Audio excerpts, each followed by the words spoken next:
The morning sun cast long shadows across the concrete courtyard of the Riverside Military Academy as Sarah Chen stepped out of the black sedan that had brought her from the airport, her worn duffel bag slung over one shoulder. She surveyed the imposing brick buildings that would be her home for the next several months. The driver, a gruff man in his 50s, barely acknowledged her as he drove away, leaving her standing alone in the vast open space. Sarah had seen places like this before, though never as a student. The academy buzzed with the controlled chaos of morning preparations. Cadets in crisp uniforms marched in formation across the grounds, their boots creating a rhythmic percussion against the pavement. She watched them with interest, noting their posture, their discipline, and most importantly, their complete lack of awareness of her presence. She had arrived 3 weeks into the semester, an unusual circumstance that had already made her the subject of whispered conversations among the faculty. The official story was simple. Sarah Chen was a transfer student from a private school in California, recommended by someone high up in the military chain of command. What they didn't know was that her presence here was part of something much more complex. The first person to approach her was Cadet James Morrison, a tall young man with the kind of confidence that came from never being told no. His uniform was immaculate, his posture perfect, and his smile carried just enough arrogance to make Sarah's trained eye take note. Behind him walked 3 other cadets, all male, all carrying themselves with the same entitled swagger. Well, Morrison said, his voice carrying across the courtyard loud enough for others to hear. Looks like we got ourselves a new recruit. Little late to be joining the party, aren't you, Princess? 40.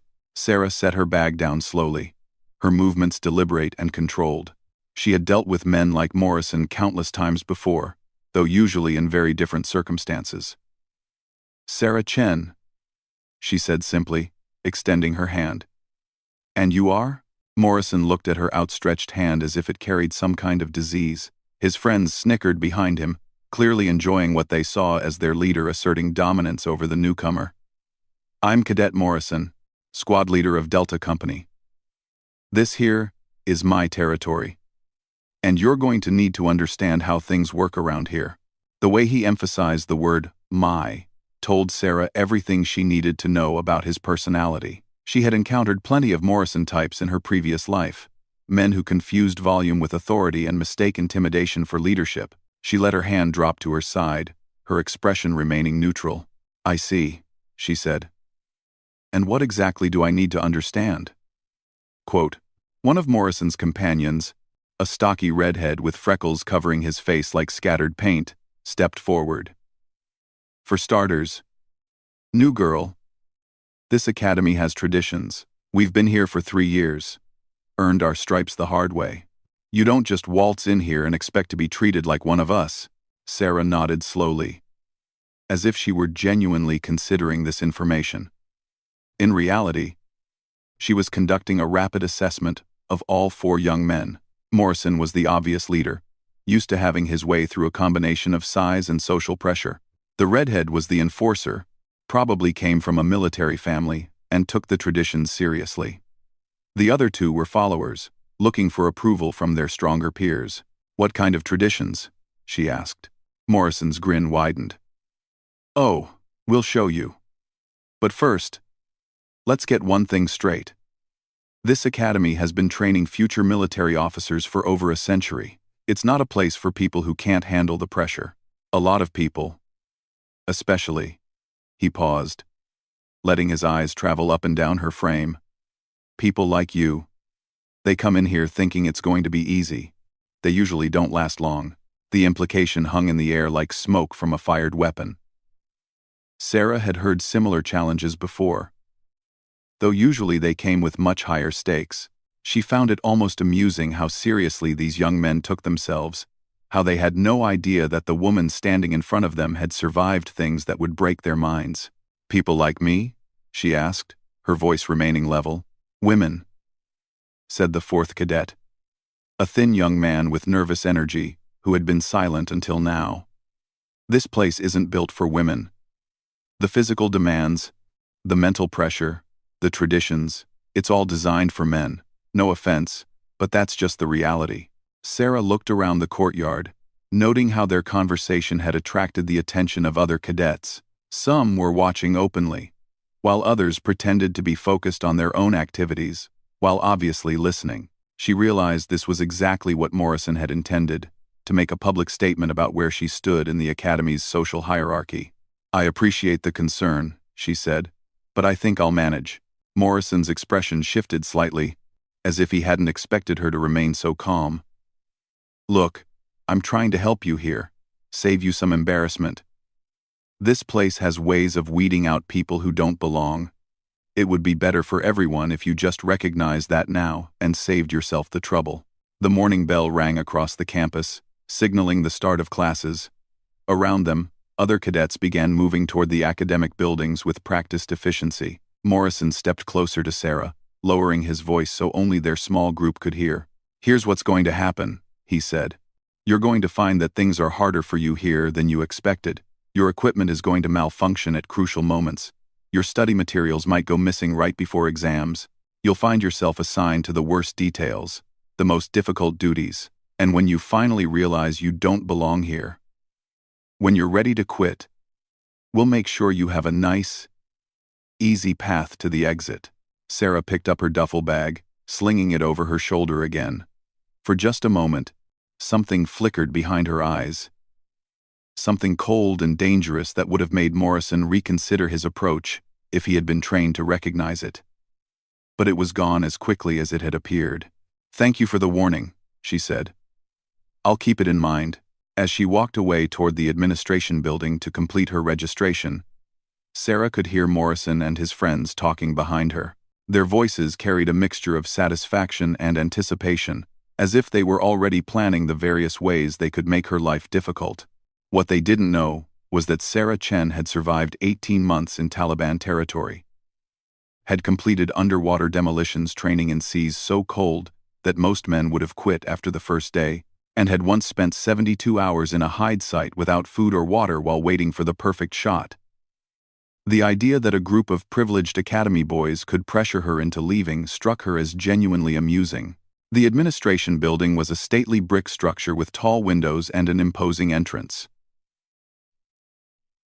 Inside, the hallways were lined with portraits of distinguished graduates, men in various military uniforms staring down from the walls with serious expressions. Sarah noted that there were no women among them, which explained a great deal about the academy's culture. She found the registrar's office and spent the next 2 hours completing paperwork, receiving room assignments, and getting her class schedule. The staff was professional but cool, treating her with the kind of distant politeness that suggested they weren't entirely sure what to make of her presence either. Her room assignment put her in Hartwell Hall, one of the older dormitory buildings on campus. As she made her way there, she passed groups of cadets who stopped their conversations to stare at her. The attention wasn't entirely hostile. Some of the looks seemed more curious than anything else. But she could feel the weight of their speculation. Hartwell Hall had the institutional smell of floor wax and industrial disinfectant that seemed universal to military facilities. Her room was on the 3rd floor, a small space with 2 beds, 2 desks, and a narrow window overlooking the parade grounds. Her roommate, she had been told, was a second-year cadet named Maria Santos. Maria was sitting at her desk when Sarah entered, hunched over a thick textbook on military history. She looked up when the door opened, and Sarah could see her taking a quick inventory of the new arrival. "You must be Sarah," Maria said, rising from her chair. She was a compact young woman with intelligent dark eyes and an air of quiet competence. "I'm Maria. Sorry about the mess. Wasn't expecting a roommate until next semester." The room was actually quite tidy, with Maria's belongings neatly organized and her bed made with military precision. Sarah appreciated the order of it, the sense that this was someone who understood discipline and attention to detail. "Thanks for accommodating me on short notice," Sarah said, setting her bag on the empty bed. "I know this is unusual timing," Maria shrugged. "Things happen. Military life teaches you to adapt." She paused, then added with a slight smile, "Though I have to warn you, your arrival has definitely stirred up some interest around here. Morrison and his crew have been talking about you all morning, so I gathered." Sarah began unpacking her few belongings, noting how little she actually carried compared to what most people considered essential. What's their story? ABP. Morrison's family has been coming to this academy for 3 generations, Maria explained. His grandfather was a decorated general. His father graduated top of his class. James sees himself as carrying on a proud tradition, and he doesn't much like anything that might change the status quo. Sarah hung up her few uniforms in the narrow closet. And the others? Kevin Barnes. That's the redhead. He's Morrison's right hand. Comes from a military family too, but not as prestigious. He's got something to prove. Tony Martinez and David Webb are basically followers. They stick with Morrison because it makes them feel important. Maria closed her textbook and turned to face Sarah fully. Can I ask you something? And you don't have to answer if you don't want to. Sure. What are you really doing here? I mean, nobody transfers to Riverside 3 weeks into a semester unless something major is happening. The official story is that you came highly recommended, but that doesn't explain the timing. Sarah considered how much to reveal. Her mission here was classified. But Maria seemed like someone who could be trusted with at least part of the truth. Let's just say, I'm here to evaluate certain aspects of the Academy's program. How well it prepares cadets for real-world military challenges. An evaluation? Maria's eyes sharpened. Are you some kind of inspector? Something like that. Sarah finished unpacking and sat on her bed. The question is, what kind of challenges am I likely to face from Morrison and his friends? Maria was quiet for a long moment, clearly processing this new information. If you're here in some kind of official capacity, then Morrison's approach is going to backfire on him spectacularly. But in the short term, you should expect him to try everything he can think of to make you quit. He's done it before. Other transfer students? Last year, there was a cadet named Jennifer Walsh. She lasted exactly 6 weeks before she requested a transfer to another academy. Morrison's crew made her life absolutely miserable. Equipment sabotage, social isolation, constant harassment disguised as tradition. Sarah found this information interesting but not particularly concerning. She had dealt with much more sophisticated attempts at psychological warfare from actual enemies. What did the faculty do? Nothing they could prove.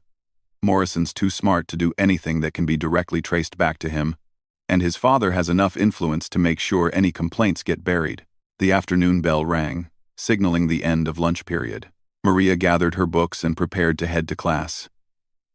Sarah, she said, pausing at the door. I don't know what your real story is, but be careful. Morrison isn't just some spoiled rich kid playing games. He's genuinely dangerous when he feels threatened. And he definitely sees you as a threat. After Maria left, Sarah sat alone in the small room, looking out the window at the parade grounds below. She could see Morrison and his friends gathered near the flagpole, their body language suggesting they were deep in conversation about something important. Probably her.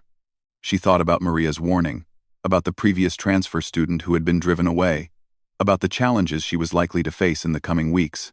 Part of her mission here was to assess how the academy handled situations exactly like this, how it dealt with harassment, discrimination, and the abuse of power by influential cadets. But there was another part of her mission that Morrison and his friends couldn't possibly guess at. Sarah Chen was here to test something much more fundamental than the Academy's disciplinary procedures. She was here to find out whether the next generation of military officers had what it took to recognize real strength when they saw it, even when it came in a package they didn't expect. As she watched Morrison's group break up and head toward the academic buildings, Sarah allowed herself a small smile. They had no idea what they were dealing with, and that was exactly how she preferred it. The real test was just beginning. The first week at Riverside Military Academy passed in a carefully orchestrated campaign of psychological pressure that Sarah recognized from her training in counterintelligence operations. Morrison and his group weren't simply bullying her. They were conducting what they believed to be a sophisticated operation to drive her away. It started small, almost petty. Her alarm clock would be mysteriously reset, causing her to miss morning formation by crucial minutes. Her study materials would disappear from her desk, only to reappear in random locations around campus. During meals, the dining hall would somehow always be out of whatever she had requested by the time she reached the front of the line.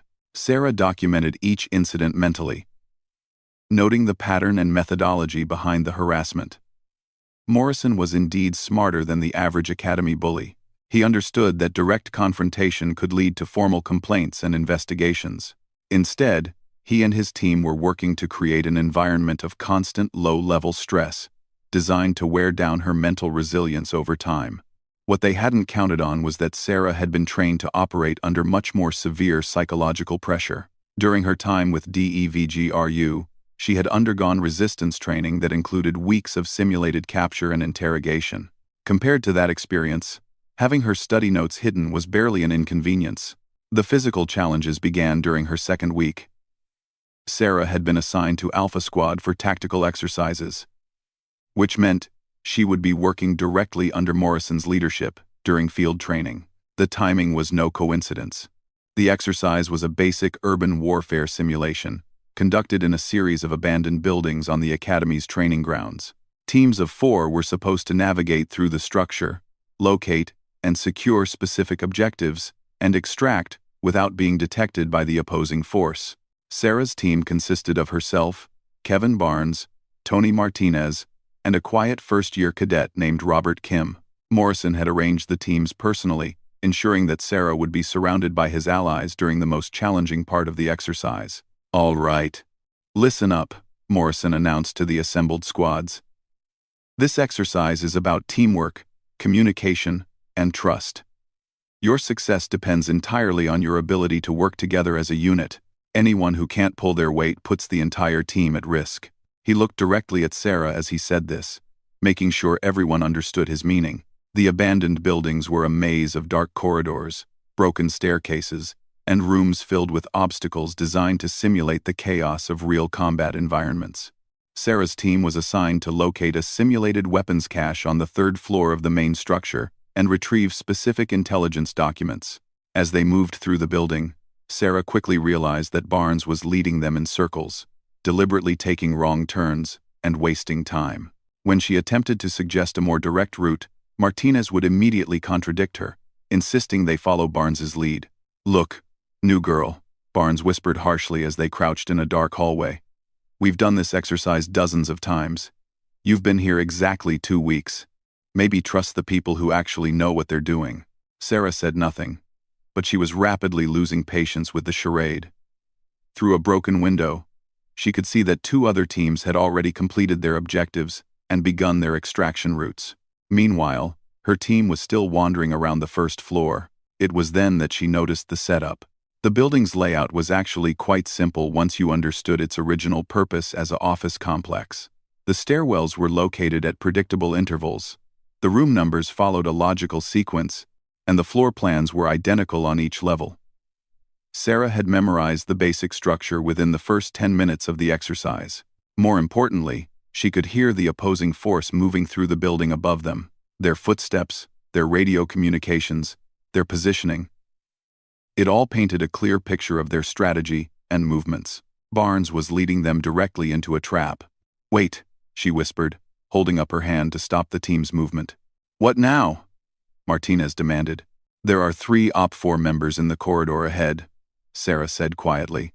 "They're set up in an L-shaped ambush pattern. If we continue this route, we'll walk directly into their kill zone." Barnes turned to stare at her. "How could you possibly know that?" "Listen." The 4 of them crouched in silence for 30 seconds. During that time, Sarah could clearly hear the faint sound of equipment shifting, the soft scrape of a boot against concrete, and the barely audible whisper of radio static from the floor above them. Kim, the first-year cadet, nodded slowly. "She's right. I can hear them too." Barnes and Martinez exchanged glances. This wasn't part of their plan. They were supposed to lead Sarah into a situation where she would fail, preferably in a dramatic and embarrassing way that would demonstrate her incompetence to the entire academy. "So what do you suggest?" Barnes asked, his tone making it clear he thought any plan she offered would be worthless. Sarah studied the building's layout in her mind, cross-referencing it with the intelligence she had gathered about the opposing forces' movements. There's a maintenance corridor that runs parallel to the main hallway. We can access it through the custodial room we passed 3 minutes ago. It will bring us to the stairwell, without exposing us to the ambush. That's ridiculous, Martinez said immediately. Those maintenance areas are off-limits during exercises. No, Kim said quietly. Actually, they're not. I read the rules carefully. The only areas that are off-limits are specifically marked with red tape. The maintenance corridors don't have any marking. Sarah was already moving back toward the custodial room, and after a moment of hesitation, the others followed. The maintenance corridor was narrow and dark, but it ran exactly where she had predicted. More importantly, it was completely unmonitored by the opposing force. They reached the 3rd floor in 12 minutes, located the weapons cache in another 4, and had retrieved the intelligence documents before any of the other teams had even reached the 2nd floor. When they emerged from the building, the exercise supervisors checked their timing twice, unable to believe that Sarah's team had completed the mission so efficiently. Morrison was waiting for them at the debriefing station, his expression unreadable.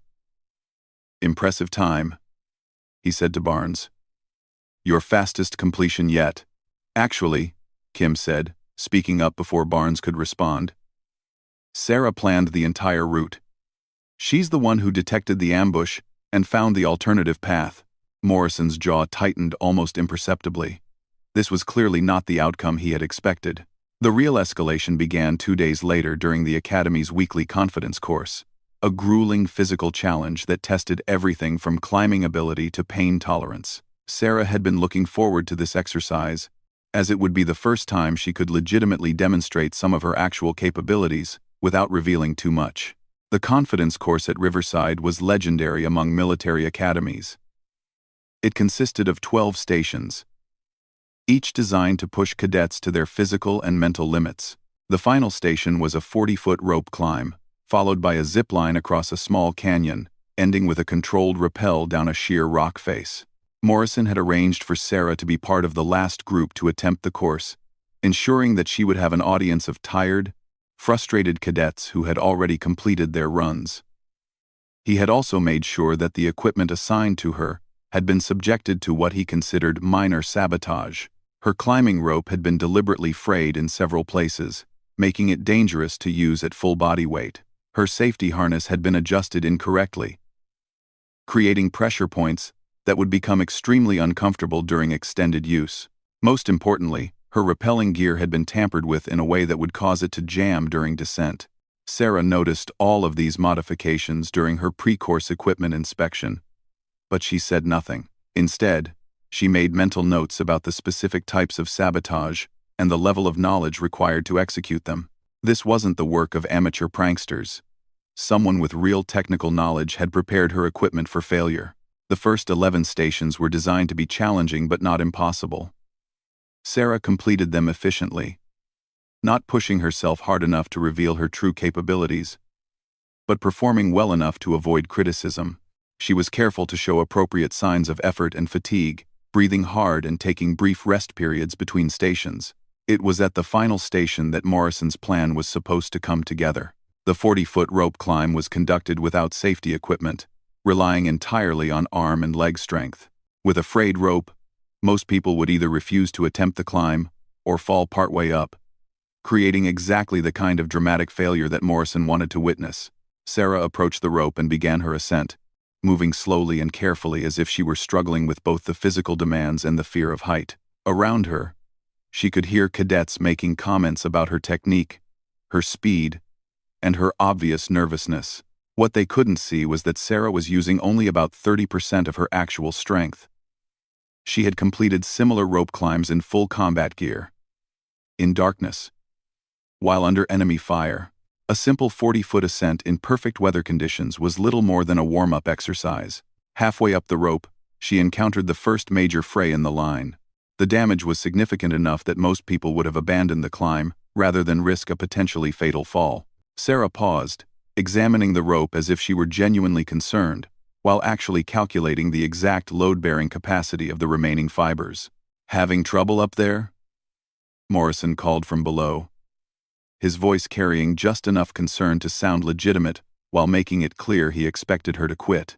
"Just being careful," Sarah called back, then continued climbing. She reached the top of the rope without incident, completing the zipline portion of the course with textbook form. It was during the rappel that Morrison's sabotage was supposed to create the most dramatic failure. The rappelling gear had been modified so that the friction device would lock up during descent, leaving the user stranded partway down the rock face. In a real emergency, this could be fatal. During a training exercise, it would simply be humiliating and frightening. Sarah began her rappel, moving slowly and maintaining perfect form despite the equipment problems she knew were coming. About 20 feet down the cliff face, her gear jammed exactly as intended. For several seconds, she hung motionless against the rock, apparently struggling with the equipment. Below her, she could hear Morrison and his friends exchanging satisfied glances, confident that their plan was finally working. What they didn't know was that Sarah had dealt with similar equipment failures during actual combat operations. She had once rappelled down a 90-foot cliff face in Afghanistan, using improvised gear after her primary equipment had been destroyed by shrapnel. Dealing with a deliberately jammed friction device was a minor technical problem. Instead of panicking or calling for help, Sarah calmly shifted her weight and began using an alternative descent technique that bypassed the jammed equipment entirely. She completed the rappel in perfect control, landing softly at the bottom of the cliff without any assistance. The silence that followed her landing was profound. Morrison and his friends stared at her in obvious confusion, unable to understand how she had overcome the sabotage so easily. "Nicely done," said Captain Rodriguez, the exercise supervisor. "That's some of the best improvised rope work I've seen from a cadet. Where did you learn that technique?" Sarah shrugged, gathering up the rappelling gear as if nothing unusual had happened. "YouTube," she said simply. That evening, Sarah found Morrison waiting for her outside Hartwell Hall. He was alone this time, without his usual entourage of followers. His expression was serious, almost concerned, as if he were genuinely worried about her welfare. "We need to talk," he said. "About what?" "About today. About the equipment failures you experienced during the confidence course." Sarah looked at him with interest. "What about them?" "Look, I'm not going to insult your intelligence by pretending I don't know what happened. Someone tampered with your gear, and it could have been dangerous. Really dangerous. And you're concerned about my safety?" Morrison ran a hand through his hair, a gesture that seemed uncharacteristically nervous. "I'm concerned about liability. About what happens if someone gets seriously hurt because of stupid pranks." "I see. Here's the thing. This academy has traditions, but it also has standards. If someone is deliberately endangering cadets, that crosses a line. It's not about whether you belong here anymore. It's about making sure nobody gets killed." Sarah studied his face, noting the mixture of frustration and genuine worry in his expression. This was interesting. Morrison was apparently drawing a distinction between psychological harassment and physical endangerment, suggesting he had limits to what he considered acceptable behavior. "What are you saying?" "I'm saying that maybe it's time for you to consider requesting a transfer. Not because you can't handle the academic pressure or the physical challenges, but because someone here is willing to go too far to get rid of you. And that someone might escalate to something really dangerous." It was, Sarah realized, probably the closest thing to an apology she was going to get from Morrison. He was essentially admitting that the harassment campaign had gotten out of hand while simultaneously offering her a face-saving way to leave the academy. "I appreciate the warning," she said, "but I think I'll stay." Morrison's expression hardened. "You don't understand. This isn't going to stop. If anything, it's going to get worse. The people doing this, they're not going to be satisfied until you're gone. Then I guess we'll see what happens next." As she walked into the dormitory building, Sarah could feel Morrison's eyes following her. She had the distinct impression that she had just crossed some kind of invisible line, moving from a problem he thought he could solve to a challenge he didn't know how to handle. The real test was just beginning. The breaking point came during the Academy's monthly War Games exercise, a 3-day field training operation that was considered the ultimate test of a cadet's military skills. Unlike the previous exercises, this one would take place in genuine wilderness terrain. with limited supervision and real consequences for failure. Sarah had been at the academy for exactly 4 weeks when the war games began. In that time, Morrison's campaign against her had evolved from simple harassment to something approaching genuine malice. The equipment sabotage had escalated beyond what could be dismissed as harmless pranks, and other cadets were beginning to take notice. The war games divided the academy into 2 forces. The blue team, defending a series of strategic positions, and the red team, tasked with infiltrating and capturing those positions. Morrison had ensured that Sarah was assigned to Red Team Alpha Squad, under his direct command, for what he described as the most challenging mission of the exercise. Their objective was to infiltrate a heavily defended communications outpost, located on a ridge 3 miles into the forest, gather intelligence on blue team movements, and extract without being detected. The mission was designed to take 12 hours and would test everything from navigation skills to combat tactics. What Morrison hadn't announced was that he had made private arrangements to ensure Sarah's failure would be as dramatic and humiliating as possible. The team assembled at 0400 hours in full combat gear, their faces painted with camouflage and their equipment checked 3 times. In addition to Morrison and Sarah, the squad included Barnes, Martinez, Webb, and 2 first-year cadets who clearly had no idea they were about to participate in something that crossed the line from training into harassment. "Listen up," Morrison announced as they prepared to move out. "This mission is about stealth, patience, and teamwork. We'll be operating in enemy territory for most of the day, which means everyone needs to follow orders exactly and trust their teammates completely." He looked directly at Sarah. "This isn't a place for individual heroics or improvised tactics. We stick to the plan. We move as a unit. And we watch each other's backs. Anyone who goes off script puts the entire team at risk." The first part of the mission went smoothly. Morrison led them through the forest using a route that avoided the main trails and known blue team patrol areas. His navigation was competent, if not particularly creative, and the team made good time through the difficult terrain. Sarah found herself impressed despite everything. Morrison might be arrogant and vindictive, but he understood basic small unit tactics and had clearly studied the terrain carefully. Under different circumstances, he probably would have made a decent officer. It was when they reached the observation point, overlooking the communications outpost, that Morrison revealed the true nature of his plan. "Change of plans," he announced as they crouched behind a fallen log about 500 meters from their target. "Intelligence reports indicate that Blue Team has reinforced the outpost beyond what we originally expected. Direct infiltration is no longer viable." Sarah studied the outpost through her binoculars. It was a small compound consisting of 3 tents, a communications array, and a defensive perimeter marked by natural obstacles and camouflaged positions. She could see 4 blue team cadets moving around the area, but their defensive setup was actually quite basic. "What's the new plan?" Barnes asked. Morrison pointed to a steep gully that ran along the eastern side of the ridge. "We're going to circle around to that approach route. It's more dangerous, but it should allow us to get much closer without being detected." Sarah lowered her binoculars and looked at the gully Morrison had indicated. It was indeed steep, nearly vertical in some places, and the bottom was filled with loose rocks and thick undergrowth that would make movement extremely difficult. More importantly, it was a tactical dead end. Anyone who entered the gully would be trapped if they were discovered. "That approach doesn't make sense," she said quietly. "If we get spotted in there, we'll have no escape route. The original infiltration plan would be much safer."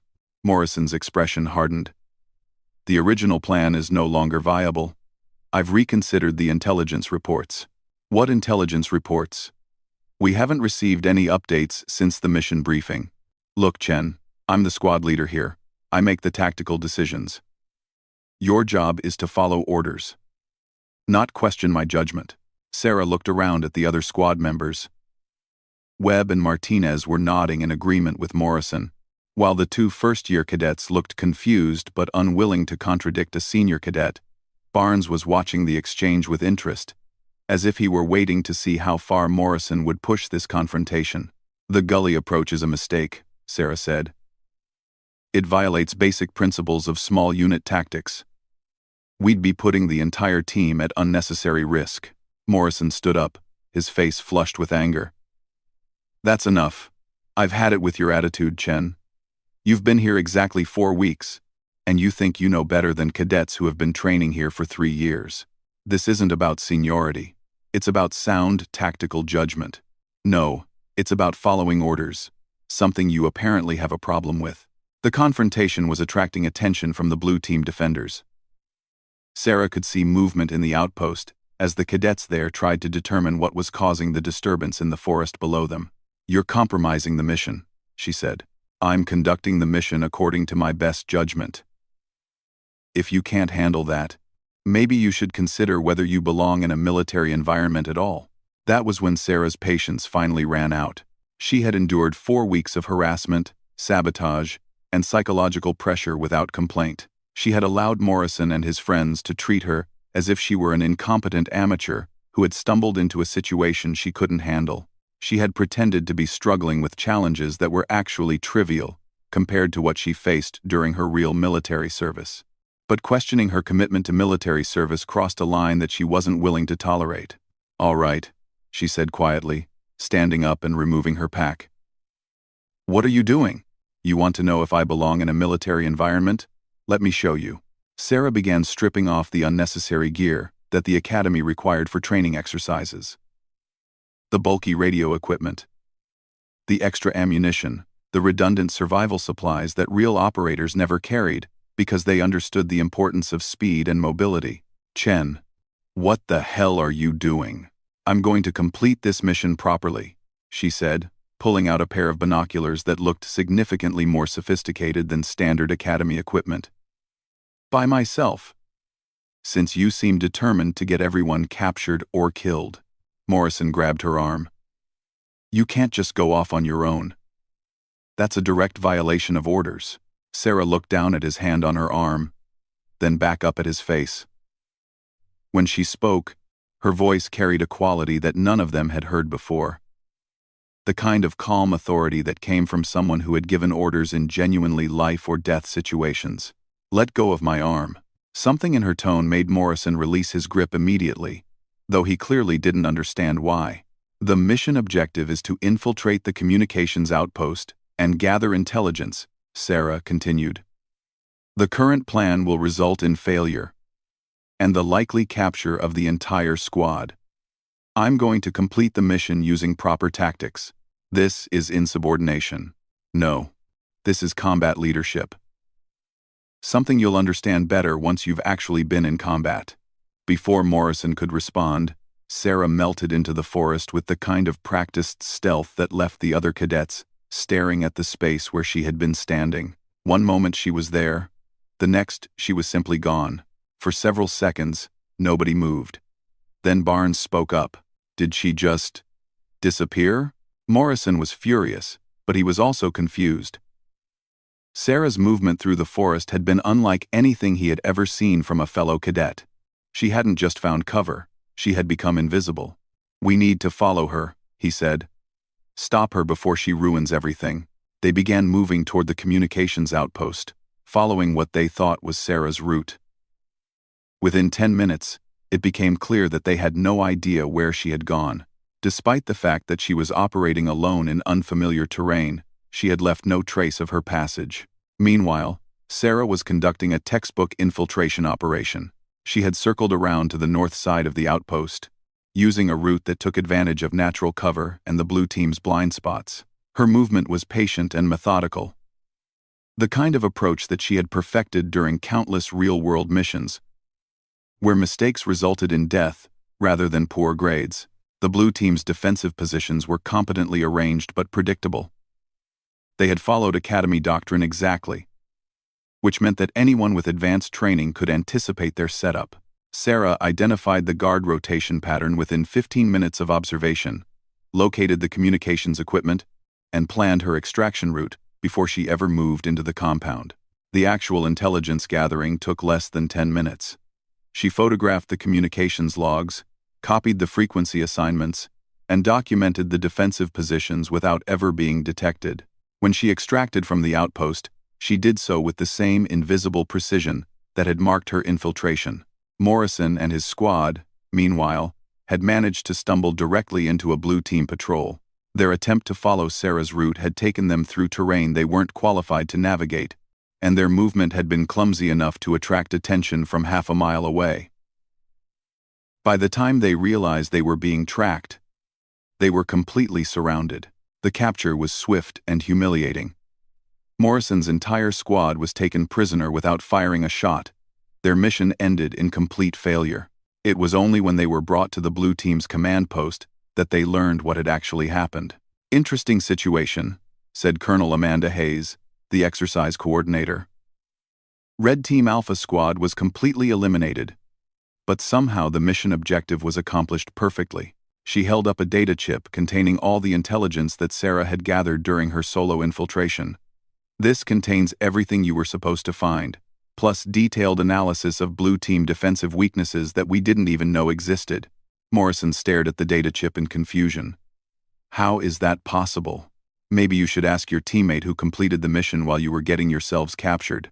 Sarah emerged from the forest at that moment, having observed Morrison's capture from a concealed position. Her appearance was exactly as professional as it had been when she left. No signs of exertion, no visible wear from hours of movement through difficult terrain. "Chen?" Morrison could barely comprehend what he was seeing. "How did you complete a basic infiltration mission?" Sarah finished. "With proper training and experience." Colonel Hayes was studying Sarah with obvious interest. "Miss Chen, your performance today was exceptional. Frankly, it was beyond what we would expect from any cadet at this academy." "Thank you, ma'am.